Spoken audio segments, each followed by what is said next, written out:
আবৃত্তি করছি বিখ্যাত কবি আল মাহমুদের লেখা কবিতা পাখির মতো। আম্মা বলেন পড় রে সোনা, আব্বা বলেন মন দে। পাঠে আমার মন বসে না, কাঁঠাল চাপার গন্ধে।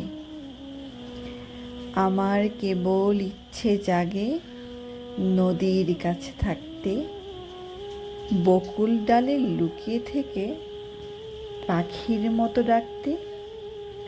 সবাই যখন ঘুমিয়ে পড়ে কর্ণফুলীর কুলটায় দুধ ভরা ওই চাঁদের বাটি ফেরেশতারা উল্টায়, তখন কেবল ভাবতে থাকি কেমন করে উড়ব, কেমন করে শহর ছেড়ে সবুজ গায়ে ঘুরব।